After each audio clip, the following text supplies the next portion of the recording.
The smooth hum of the asymptotic warp drive had reassuringly surrounded Captain Sig for the 9-month crawl to Proxima Centauri b since departing Mars space dock.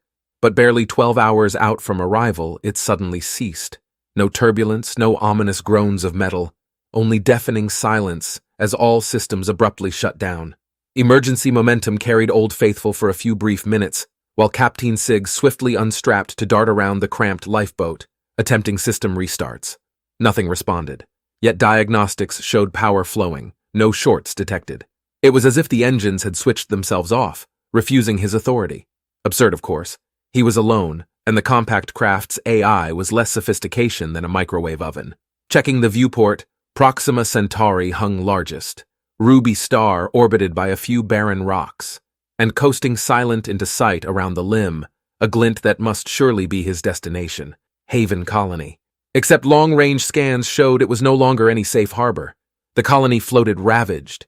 Jagged holes gaped obscenely on mangled modules, spewing frozen contents to space. Laser scars streaked every surface. No human life signs or communication detected.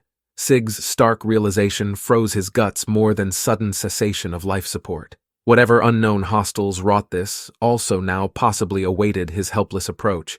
Yet what else offered except risk investigating personally as his craft crept nearer?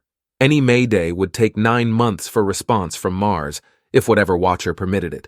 He had no artillery to confront hostiles. But Sig brandished a still deadly skill set from his time in lunar resistance forces so long ago, before choosing sanity here in the void. Harsh necessities evoked harsh capabilities awakening now within him. For good or ill, he must shortly grapple bare-handed with what unknown force or faction committed this graveyard orbit atrocity, and how his engine's choice silence may factor as advantage or doom. Sig adjusted course on secondary thrusters toward Haven's rotating hub. Scans still ominously blank. Whatever gutted her left no clues besides a solitary, repeating data pulse from somewhere within. Approaching the mangled airlock unchallenged, he noted expert precision on laser hole cuts. Military, not marauders.